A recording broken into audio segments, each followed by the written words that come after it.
Elijah in the Old Testament. You recall that there had been 3.5 years of drought, right? 3.5 years of drought upon the land. In fact, Elijah's the one who said, you're going to have 3.5 years of drought, and they were ticked with him. And then the time came that God was ready to pour out his blessing and end the drought. And you have this challenge between Elijah and the prophets of evil, the prophets of Baal. And they come forward and they decide they're going to have this test. And Elijah says, okay, let's have a test. Let's see whose God is God. I'll set up an altar, you set up an altar. And let's call upon God to consume the sacrifice placed upon the altar. And so the prophets of Baal did that. And they called upon Baal, no answer. And they cut themselves and cried out some more, and no answer. And in fact, Elijah wasn't too politically correct. He said, maybe your God's got a hard time hearing. Maybe he needs a hearing aid. Maybe you need to cry a little louder. And they cried loud, and nothing happened.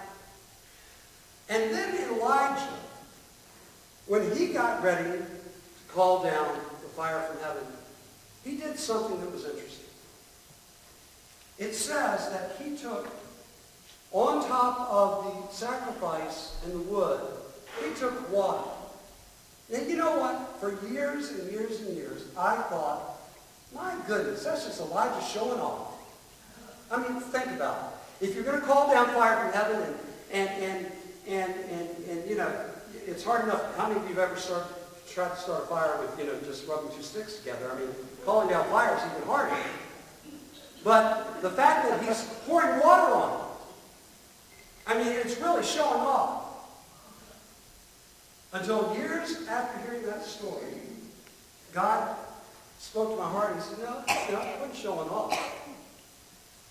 What was the very most precious thing they had in the time of drought? Water. Can you imagine him saying, go get me some buckets of water? You mean the water that we're craving to keep our thirst quenched? The water that we're washing with, the little bit of water we've got, and you want to pour it out? You want to throw it on this altar? You want to throw it on the wood?